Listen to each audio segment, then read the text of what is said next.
one of your advisors, Mr. Parmelo, who indicated that he and others sometimes wait a very long time to get those responses from municipalities, and I think this was one of the recommendations that he had put forward.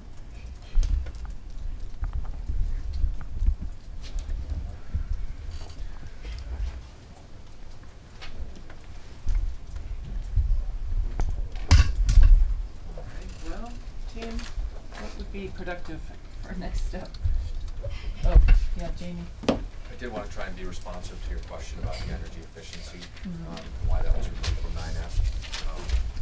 Maybe try to look at the NRC. I checked with some folks in the NRC who worked on this, and I think their impression was they didn't necessarily recall that this was a VNRC versus A&R recommendation, but I think the thought, as Billy and I were just looking at the language, was that the new residential and commercial codes would cover that issue, and it was just a matter of maybe cleaning up some redundancy. It wasn't an intention to try and remove that consideration, but the feeling was that the stretch codes get at the energy efficiency issues. Did I get that right? Sounds great. Okay. Okay. What's that? Assuming the town has codes. No, for energy, it's state. Oh, okay. Yeah. Carrie. Two questions, just to follow up on that last one, but I think our original language had some enforcement or some sort of effort to try to get greater compliance in the energy efficiency codes. Fundamentally what we heard is if there was some inequity out there, those builders that were compliant were finding themselves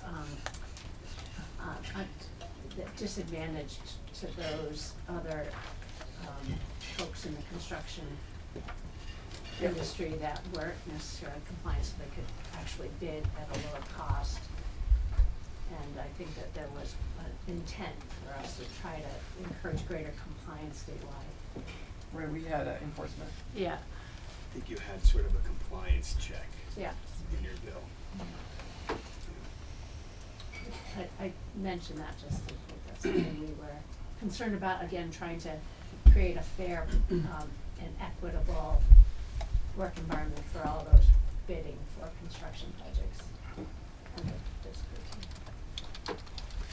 Ellen, do you have a sense of how many sections remain kind of not addressed in this? In your bill? Yeah. No. Not off the top of my head. But looking at the last chart I made, you know, you have the changes to the capability and development plan that end up in the study committee. You add a section 6000 to Act 250 to have a purpose section to directly reference the municipal and regional planning goals. There's the separation of the criterion 1 from 2, so that air and water pollution are into separate criteria.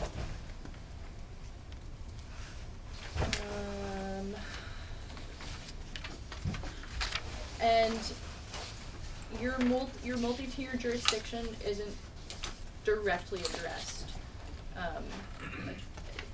There's some elements of it up here with the ridgeline consideration and the rivers, but the levels of the threshold levels based on the type of resource, that's not addressed in this proposal.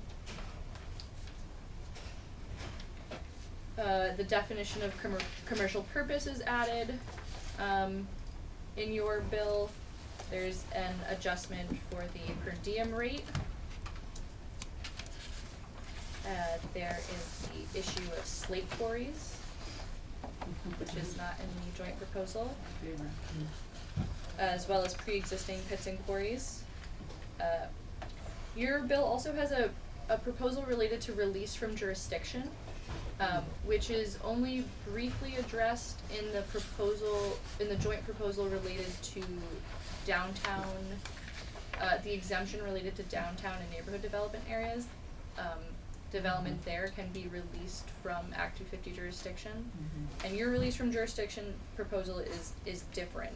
It's for property that's no longer used in a way that matches its Act 250 permit. And then your bill also has the racial equity review language that was added at the end, and there is some language around that in the composition of the new board, trying to make sure there's diversity addressed in the composition of the board, but otherwise not anything else. Yeah. That's what we were calling environmental justice. Yeah, related, yeah. To look, cause we didn't, at the end of the session last year, we didn't come up with a direct proposal on how to incorporate environmental justice into Act 250, but setting up a study with the new racial equity executive director to look at Act 250 and then make a further proposal. And committee, I asked Ellen when we get around to a next draft to include the EPA's definition of environmental justice as a potential criteria. So just thought we talked about that enough that I could ask her for that, yeah. I just wanted to ask my second question, if I could. Yeah. I had another question, just stepping one step backwards, back on this board proposal of this organizational structure here. Did you, when you were coming up with the ENRB concept, it doesn't quite mirror the Public Utility Commission in that the hearing officers are in fact, manage the project and their appeals go to a board, as opposed to actually having the board made up with these members and then separately having hearing officers. And question is, again, I'm thinking of just efficiency of staffing projects. Did you try to, as best you could, try to mirror that Public Utility Commission structure? I guess what I'm circling is that hearing officer bullet, and as to whether Matt can correct me if I'm wrong, but I think we were just trying to include that concept. It was in the committee bill, and to provide the new board flexibility on how they run their administration. I think our assumption is that in most cases, the full board is going to be major cases. I think the PUC uses hearing officers much more regularly because their docket is significantly larger. I think we included it so that they're authorized to use hearing officers as needed, but it wasn't really something we anticipate being a core part of their management. That's right. Yeah, I think that's true. Which also gets to like some more understanding of volume of Act 250 majors that are going through in a year. We need to understand that. If you're contemplating concentrating that in the hands of 5 people, how many go through a year? 40. Madam Chair. Approximately 40. Diane Snelling for the Natural Resources. 40 majors. That's Sounds like a 40 pretty is an solid average workload. over 5 Yeah. years. 40 is an average. Over 5 years. Yeah, Matt. I'm assuming the bulk of those come around the time of year. So I'm assuming that that's not spread out evenly over a year, I'm assuming. No, the projects coming in when the projects come in, but I would say a very high percentage come in from District 4 and District 5. But also like winter time as they prepare to. Time of year. No, a lot of people are putting in applications in the fall to be ready for spring. Right. So. Yeah. How does that compare with the PUC? I don't know. Yeah, I mean, we're gonna have to understand that to We can understand get this that proposal. information.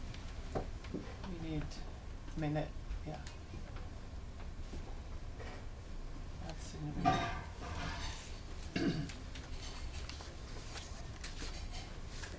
Greg? I wanted to just touch briefly on 9F in response to some questions that were raised earlier with respect to the with respect to the committee's proposal to require some sort of certification. I don't remember the precise language from the proposed bill, but I did want you to know that it's our current procedure, the Act 250 procedure for 9F, to require certification.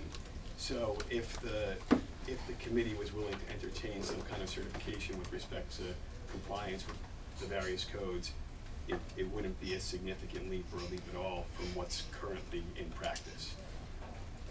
Right, the energy codes. The energy codes, yeah. Yeah. So we require a certification of compliance once the project is complete.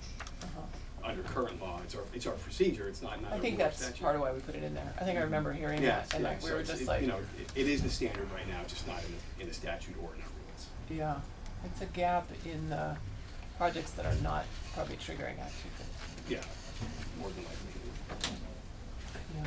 Would the new enhanced board also have its own attorneys? We Would it have envision staff that it attorneys? will, so we're currently staffed with 2 attorneys, and we envision that, and you know, certainly the chair could elaborate on this answer, but we envision that it's more than likely going to require some additional attorneys, which is partly where the number that Matt provided earlier came from, is the addition of maybe 1 or 2 attorneys. The $500,000, I'm sorry? the $500,000 number? That's right. And where would it be housed? Where would their headquarters be? No.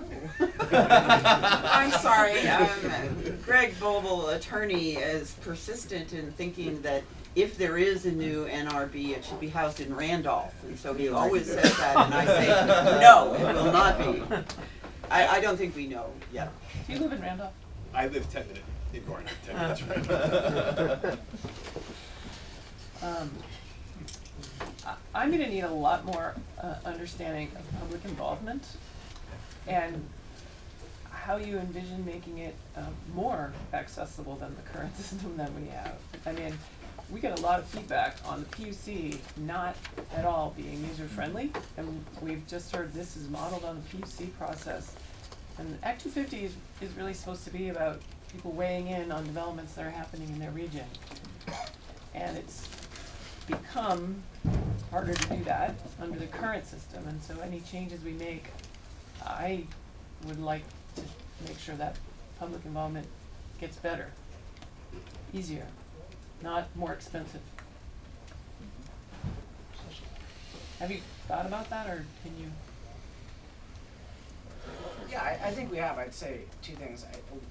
I think aside from the organizational structure of the board and the fact that there's statewide professional decision makers, we're not suggesting this is going to be comparable in practice to the PUC. With the PUC, you come to a hearing room that looks like a court in Montpelier. You sit at other sides of the table from each other, and you have a very close to judicial proceeding. We're envisioning this being just like a district commission hearing. The commissioners are coming to the community. They're sitting in the gym or the town office or wherever a district commission currently has their hearings, and they're doing what happens in Act 250 now for major hearings before a commission. So that practice is going to be remarkably similar. There will be 2 local commissioners and 3 that come from the central board, and that's the major distinction. But the kind of user experience should be very similar. And I think that, you know, there is language in our proposal to make sure that through the development of rules, the implementation of rules, and all their practices, that they make special accommodations for pro se individuals, folks that aren't being represented by attorneys. I think we can dig more into what that would look like. But absolutely, we want to maintain the accessibility for community members to participate in this process. I guess I'd add a couple things, Jamie, if I'd help. I mean, I think there's a concept of scoping built in, and, you know, from our perspective, that's a major advantage to something that's not necessarily, you know, done in practice. So that is to benefit both upfront, you know, involvement and to help with overall cost on trying to address issues upfront. You know, from our perspective, you know, certainly the applicant could look at the cost of having, you know, starting with the district commission and appealing to the environmental court and then going to the Supreme Court. Ultimately, if it gets to that level, there's the agency involvement. From our perspective, as an organization that's participated in a limited number of cases where we felt there's a precedent-setting issue, it can can be very costly for a citizen or a nonprofit group to also participate. And so there is some built-in efficiency, and that's not to say that we're not sensitive to concerns and the pros and cons of weighing what this all means, but we recognize that there is going to be savings if we're trying to reduce the overall amount of times that perhaps the permit would need to be litigated versus resolving and focusing more on front-end resolution in hopes that that could narrow and then not be as costly for everybody involved. Thank you for that. I if you don't mind allowing me to just indulge 1 second of your all's time. I have a constituent that went through the Act 250 process in a development, and I think had they had a process up front, I think it would have helped them resolve their issues. Their application, they had proposed to do limited cutting, and their application was denied on 2 criteria, and $80,000 later, they arrived at the same place that they were willing to start on with limited cutting in their development. So I'm very much interested in a process that could help bring those issues up front, and a scoping approach that can, as you described, help save everyone in terms of time and resources. I guess, the last thing I would add is, we see real value in this concept of establishing a consistent application of policy in the law statewide, because what that does is set the bar and expectations around how Act 250 works, so that applicants, community members understand, what's the bar I have to jump over to get my project permitted. As an opponent, someone concerned about the project, where those lines are a little bit more brightly than they may are today. You can go into the process with a little bit more predictability and understanding about how decisions are made, so you can focus your attention and your arguments and your resources to the most critical leverage points of that case. We don't have that clarity and predictability in the process to that extent right now, and our hope is that with this more professional board that establishes a precedential record, you'll understand how criteria are being applied if the facts are the same as a case that had come before them in the past, which should hopefully make it easier for everyone to engage. Can you bring us some examples of how that, what's happened in the past? I mean, in terms of 2 identical projects, one going to District 6 and the other going to District 4, and having different, coming to different conclusions? Because, I hear they're throwing around the words flexibility and not flexibility, but in terms of knowing what's going to happen, predictability, I guess is what I'm after. I hate to think that that's going to overrule everything else in terms of whether something is consistent or not.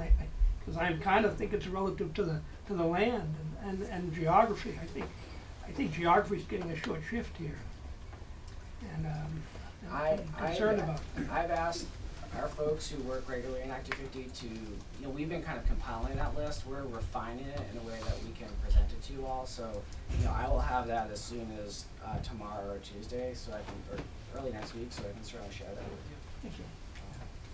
Representative McCullough.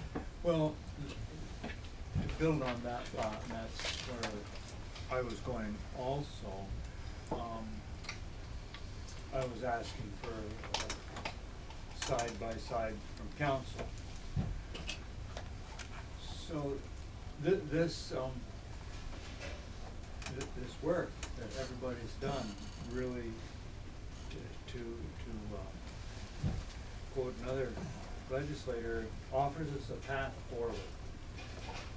This particular part is a big log across the path, and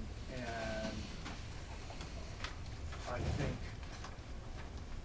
a big log across the path that is shared by it's not a political one. I mean, it's tripartisan, perhaps, it would be a good way to put it, concern. So to go back to what I asked council to do, and she's gonna,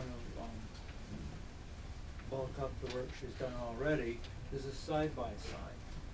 So one would assume that, the proposers to essentially eliminate a significant part of the district commissions, and their work, have a lot of things that they find aren't working well for the district commissions. And I'm sure you could find a lot of things that are. I'd like to see a side-by-side. These are all the problems with our district commissions as we know them today. And this is how, in each one of those line items, how the ENRB addresses that and makes it better, makes it less expensive, makes it more efficient, makes it, you've got the idea.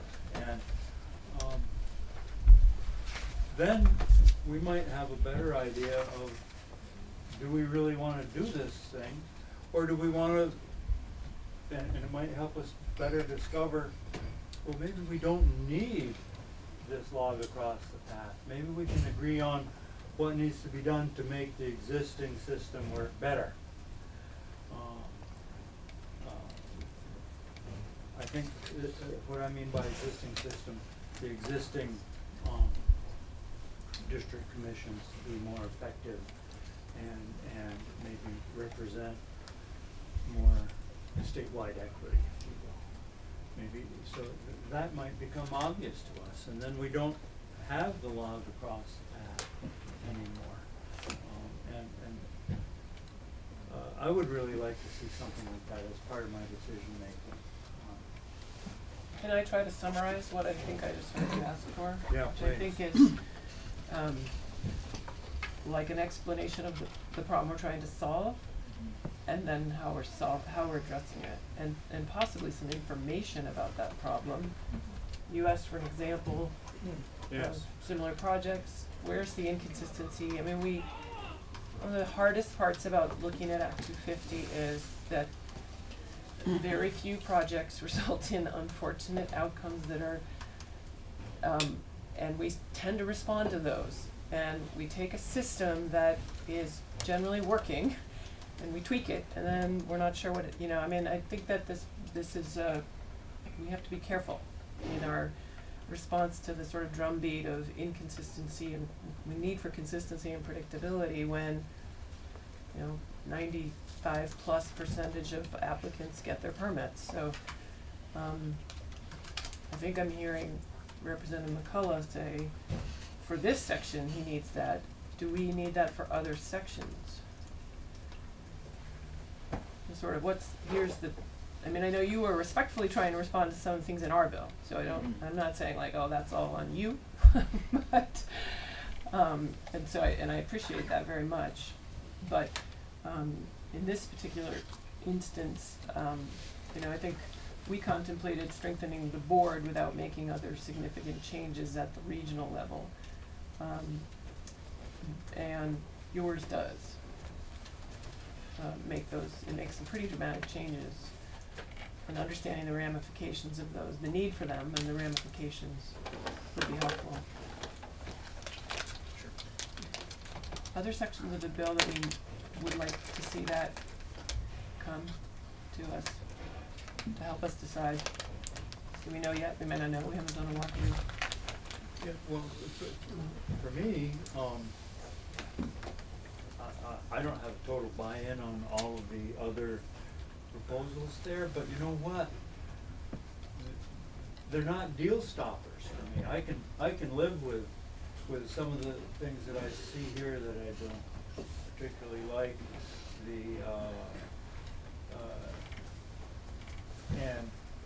And it's the element of compromise and working through issues, and I don't know that I've ever voted for anything in this building that I liked every part of, but,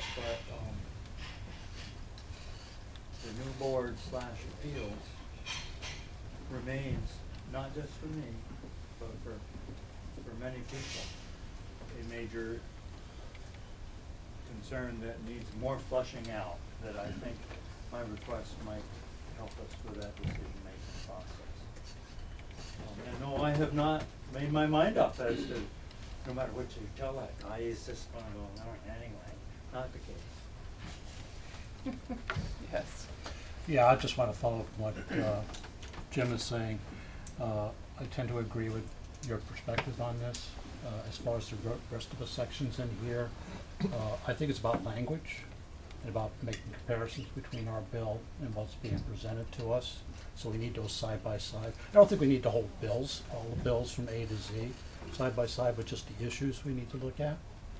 And then along with what Jim is asking regarding the district commissions. I think we might need the language. That's what I'm saying, the language side by side on those particular issues. Oh. Okay. Yeah, and especially the two areas of disagreement by the administration and the NRC as far as logging goes and primary ag. In terms of, we could have those fleshed out a little bit to see whether those disagreements, what they center around, what are the issues. I think that's in what, is that That's in, not operational. in the summary you gave us on Tuesday? It is. Yeah. Is it?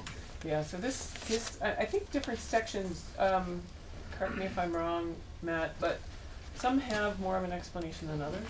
I think that's fair. Yeah, and so revisiting this lovely, wonderfully formatted document that we walked through on Tuesday, I recommend that to all of us.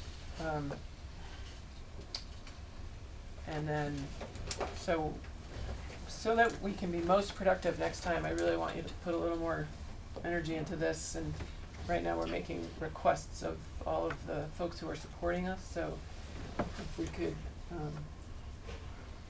if there's other stuff you're thinking about, bring it up now so we can get the information and make some decisions next week.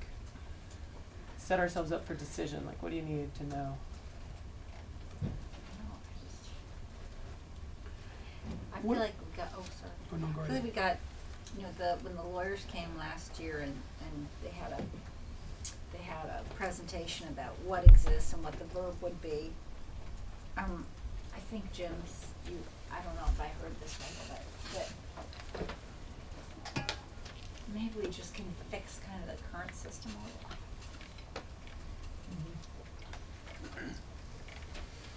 I think the discovery may reveal the discovery of what we're really looking at for the status quo and the change may indicate we can just do this and this and make it what we have work better. Yeah, I kind of like to think about that instead of a big upheaval. I think, you know, if I can, just on that, and I don't know, this is a little discussion back and forth thing, but what I haven't verbalized and what I think I understand is it's not just about the district commissions. It's about no verb. And this so it's yeah, there we go. And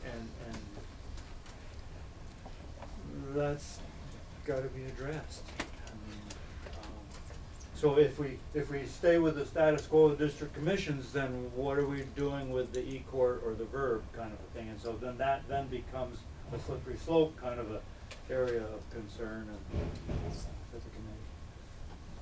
So if I can just say, I think, you know, some of what we were trying to do and looking at various alternatives for how one would approach sort of the Act 250 permitting process and how things is to look at the various sort of identified areas where there was an opportunity to enhance sort of Act 250 itself.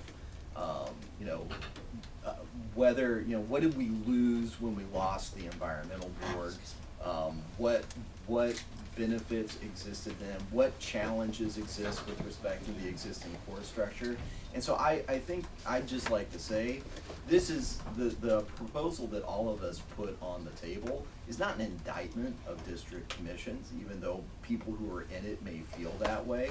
It's an effort to try and look at sort of a number of different elements that the committee and others through the commission process had identified as important for Act 250 to become a living sort of document, and that it sort of died when the environmental board died, and trying to find ways of doing that without creating multiple levels of review and frankly increased costs on citizens and developers and everyone else. So that was the objective that we had when we were going through it.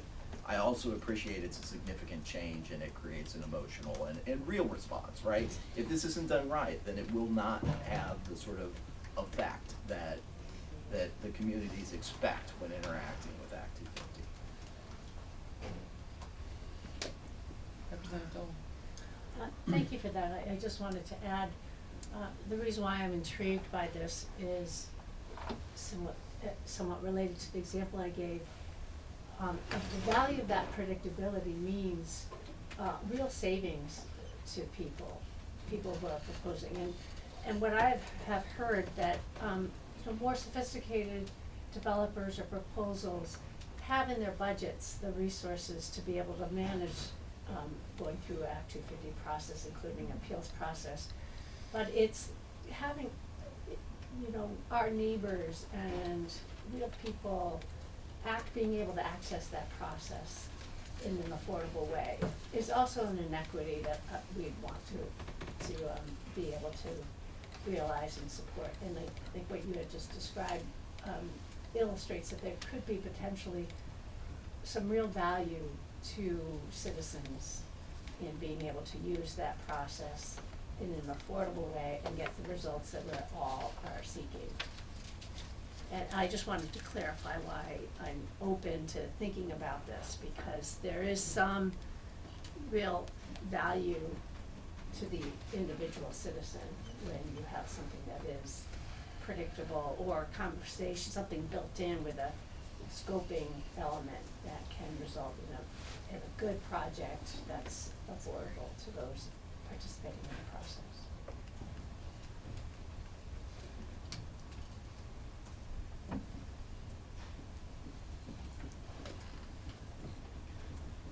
Any other thoughts? Anyone in the audience want to add anything? I might just add that, although I think that the investigation into the concept of whether or not, what you're fixing and whether or not the predictability and consistency of the current status quo is relevant with respect to your review going forward. The other procedural element that the proposed bill addresses is it eliminates a second layer of review, which I don't want the committee to lose sight of that, and which I think was in response to a number of people's concerns that Act 250, as it currently stands, goes through two levels of review. One level, well, of appeal, that is. The initial review of the District Commission, appeal to the Superior Court Environmental Division, and then appeal to the Supreme Court. This proposal eliminates the second level of review. And so I think that also could contribute to time savings as well as cost savings for all parties involved. So, Yeah. question about that review. Yeah. Right now, the review is de novo? De novo at the Superior Court. So Yeah. the Superior Court hears the evidence all over again on the criteria that are appealed. So not necessarily on the entire permit application, but the criteria is appealed. And when it goes to the Supreme Court, will it be on the record? It's currently on the record, and it will be on the record once it goes to the Supreme Court. So you're losing a level, you're losing one, either bite at the apple or one problem, and substituting it for an on the record. Yep. So That's right. just so we better understand that. That's right, that's absolutely right. Yeah, John? Well, so there was a question asked and there were representations made that this process as proposed Can you is- just say who you are for Oh, the I'm sorry, record? John Brabant from Moms for a Clean Environment. That this process as proposed, with appeals going to Supreme Court as on a record review appeals, is different than a PUC. I have heard nothing to differentiate those two processes, except one would be in a nice school gym or some other aesthetically more pleasing place than the PUC hearing room. But in terms of process, it doesn't matter about location. The process is the process, and there will be attorneys litigating, and there will be comparisons made to the PUC process, and the likeness, if this passes, of this new process or set of processes to the PUC. I see no difference, no colorable difference, except the terminology is somewhat different. The idea that there are inconsistencies across the state, Representative LaFave, I think that's a good question. I think they need to show the proposers of this alternative approach to your committee bill that took a lot of public input. They did not reach out to everybody who represents citizens. In fact, there were no names provided by the folks who presented this. If you want a credible report to this committee, you provide all the people that have provided them input and allow them to come on as witnesses and why they support this bill or why they don't support this bill. None of that has been provided. Well, we are in that process now. Okay, so, well, I'd like to see that. VCE has been involved for 25 years in activity process. I've sat on these committees before as an A&R employee that was asked to independently sit on these committees to consult with about changes to Act 250. And you know what? Those changes that were proposed 20 and 25 years ago are identical, except for actually identical, to what are being proposed now. This idea that we've evolved A&R and the programs have evolved to the point and their internal public hearing processes are so credible and so transparent that we no longer need the level of review and the level of scrutiny that Act 250 provides, which, by the way, is under oath, and there are ex parte rules that apply, which don't apply at A&R, and I can testify and provide you case in point examples. I can give you 10 cases where. But we're not talking about A&R But- permits right now. Well, no, We but could- it's part of their package to have a committee evaluate whether or not those presumptions should be rebuttable down the road. This is all part of the same train that is no different than 20 years ago, just being packaged differently. Can I ask you, John, if you could help us by, Yeah. because even if we keep things the way they are, we've heard that the current process can be difficult for citizens, and I've participated in a contested case. Yes, And it was very expensive for both sides. yes. So, regardless of how we choose to move on this issue, can you provide us, not today, Mhm. but with ideas? Mhm. I know Annette brought us some, but I'm not sure how her ideas would fit into, say, the existing structure. I mean, I just think that maybe there's some ways we could make any of the three things on the table, current process, what's in our draft bill and what's on the table with the administration, more accessible to people. You know, Less intimidating, less expensive. I don't know, if those things exist, they may not exist in society today. Projects are more complicated, the world is different, the evaluations are more complicated, I don't know. But at this point, I feel like we hear a lot of that. we can do that. State agencies, I worked for one for 25 years, staff, including myself, we get in a rhythm. And there are laws on the books now that the Agency Natural Resources has not employed.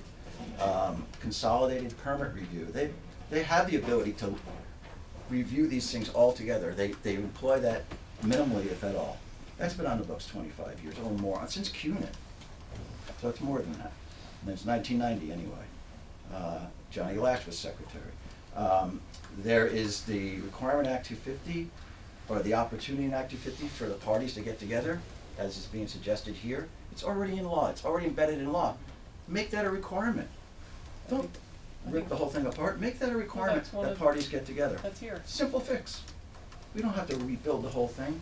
The idea that the environmental board, and losing that environmental board appeal review process, That was very controversial, that change. The development community and the legal community wanted appeals to the court. They wanted a more judicial process. So now they're not happy with that. So now we're gonna eliminate a level of process, and this has been the same it's the same train. They're just peeling away layer after layer. The environmental board review was excellent, in my opinion, and I actually participated in cases and I witnessed them firsthand, and bring it back. We've had a test run of this other system, let's go back to the old system. No one's talking about that. We're talking about peeling away more and more access by citizens, and peeling away also includes affordability. The PUC process, which is what this is gonna be a mirror of, is prohibitive. Citizens participated, whether you agree or not, in the Lowell Wind Project, in the Sheffield Wind Project. It cost them $350,000 just on the Lowell Wind Project, and they lost. $350,000. So, we want a process like that, that's gonna cost the citizenry who live there, the communities who live there, who are impacted by these developments, to have to expend that kind of money. I know as a selectman in my town, we're not gonna spend $350,000. We spent $80,000 challenging a tower in the north end of town, and I got attacked by my own representative by email. It's tough stuff. Okay, thanks. You know, those are big money decisions to be made, and by the way, you don't budget in anticipation of that. Yeah, thanks. Sorry for the filibuster. I'd like to ask the chair what the next steps are in this process. I think we're gonna do a walkthrough with the language from Ellen. We have a few assignments that the Agency of Natural Resources has promised to bring us information back on. And we have a request from Representative McCullough including a request from Representative McCullough, kind of outlining the points you're trying to address, the concerns. What's the reason you've proposed these changes to the board? And I have another list too, if you guys need it. Have you been taking notes of what things you promised? Yes. Okay. Perhaps during a break, we could just compare them. That would be good. Sure. You guys feel like schoolboys or what? Good job. It is. We're here to serve. And I guess I just have a question about is there a role in your proposed structure for you're essentially keeping the same number of volunteers active. I mean, right now I think it's 3 commissioners and 2 alternatives at the district level, but if you had 3 and then you have an alternate, so that's 3, or 2 and then an alternate. Is there a role for a district commission to exist and work with their coordinator? I mean, it feels like, I'm not sure what we're getting by eliminating them in their kind of, and are we really eliminating them when they're gonna exist? There'll be 3 of them. They're gonna represent their region, and, if we can find and there's a, potentially a role for them in the way that I'm seeing it.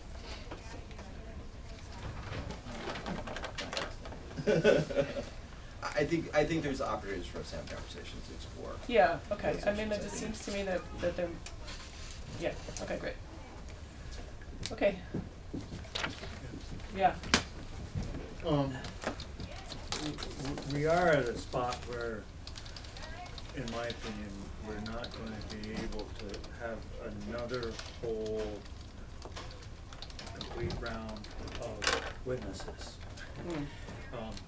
It's decision time. yeah. But very clearly, we haven't heard from any district commission.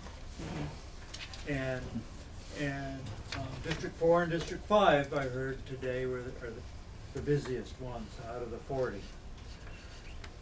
I think, and this isn't parochial on my part, because I'm in District 4, it's business. We need to hear from District 4 and or 5, and maybe we need to hear from a less busy district, so that we have their input. We could get them scheduled for next week. That'd be Well, when awesome. you say them, do you mean the commissioners or the coordinator? The coordinator, yeah. Well, I think. we can certainly invite them, maybe in an awkward position. I don't know. Well, yeah, We're all in an awkward position. They could decline if they thought it was too awkward, I would say, Yeah, but. yeah, that's right. Yeah, Carrie? I just throw this out as to whether we could tuck it in the back of our head, but it seems like this structure of the appeals process has always been something we've been wrestling with last year and certainly, this year thus far. And not that we always wanna kick the can down the road, but we wanna be careful on upsetting the cart if we don't have to. And so I just throw out the idea of whether we want to organize a summer study committee over the appeals process and the structure of the board so that we can potentially still move forward with a bill that has, I think, fundamentally some important enhancements to Act 250. And I'll only throw that because it seems like these are big issues. And as something one had mentioned today, that's issues that we've been grappling with for 20 years. Yeah, And yeah, it's whether always that a, makes sense. yeah. So I just throw that out. Yeah. Thank you. Mr. Stanek? Yeah, just building on what Representative McCullough suggested about having district coordinators come in, I would build on that and suggest that it may be valuable to hear from one or two former chairs of the District 5 or District 4 commissions who did the workhorse level of reviews, to hear what their experience was on the alleged inconsistencies and lack of predictability. Some of these commission chairs, such as Tom Little or Phil Zallinger, served for years on these commissions and dealt with the full spectrum of cases, from small gravel pits to ski area master plans, hotly contested cases. These are the folks that you should hear from. These are the people that make the process work. It's sort of an interesting observation on my part that, having followed this for 3 years, the original problems identified substantially were the NRB never found its mission in life and the problem with appeals. I think the statistic is around only 5% of the hundreds of cases get appealed. And yet somehow now at the finish line, the proposal is the problem is the district commissions. So in a long-winded way, I think the benefit would be, in addition to hearing from staff, and look, I used to be staff and I used to be involved with the state employee. You're not going to hear district coordinators who are working for the state speak frankly to you. They got to worry about their paychecks and paying their student loans off. They're not going to be able to speak. You should hear from people who were the volunteers that made the process work, the district commission members themselves. That takes care of the awkward position I part. agree. That's right. Yeah. So you said Tom Little, Phil Zallinger? Phil Zallinger, an attorney here in Montpelier. Another one is Carl Johnson. These are all Jim Douglas appointees, by the way. Carl Johnson, who was the son of Martin Johnson, engineering company, former A&R secretary back in the 1970s. I could provide some suggestions from the past That would be great. rosters. Good, thank you. Okay. I like that. Other thoughts? I think we have a plan. So we'll take this up next week in a large space on the agenda. Stay tuned.